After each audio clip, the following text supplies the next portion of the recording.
There is a concept of data race that plays an important role in considering how we can relax consistency. A data race occurs when there is a data dependence between accesses that are on different cores, and these accesses are not ordered by synchronization. So for a data race to occur, we need to really have one processor reading another writing to the same variable, or the other way around, or both of them writing, and the accesses on these different cores are not ordered by synchronization. So here's an example of a data race. A data race here exists because really we can have this happen, or in another execution this store might occur before the load, and thus this can happen too. So this is a data race.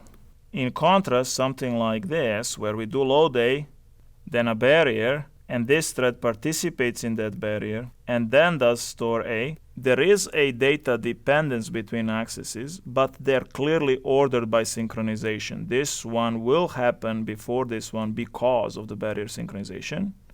So there is no data race here. Conceptually, a data race allows any order of these operations, and that might change the outcome of the program, whereas here we know what's going to happen. Then there is a concept of a data race-free program, which is a program that cannot create any data races in its execution.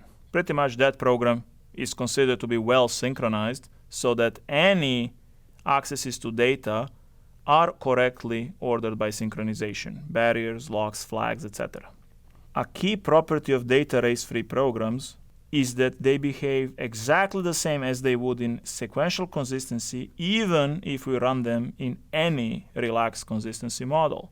Why is that so? Well, because if your synchronization is implemented correctly, then your synchronization is going to create the right orderings for things, and then there is no opportunity for the reorderings that might violate sequential consistency. So a data race-free program is actually sequentially consistent even if we run it on a machine that doesn't support sequential consistency, as long as synchronization is correctly implemented for that machine.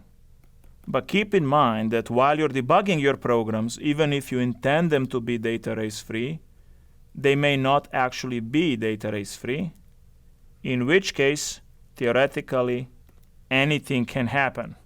So pretty much while we are debugging a program, to remove data races, the behavior of that program on a weakly consistent system might be very weird, and thus it makes debugging really, really difficult. So for most programs that are correct, and that means data race-free, we can relax the consistency model. But for debugging, it really helps if we can support sequential consistency. So some processors actually have support to flip between sequential consistency or some more relaxed consistency that gives us better performance, so that when you're debugging, you can use sequential consistency until you're reasonably sure that your program is working correctly and is data race-free, at which point we can run it on a weaker consistency model to benefit from the additional reordering that the processor is now allowed to do.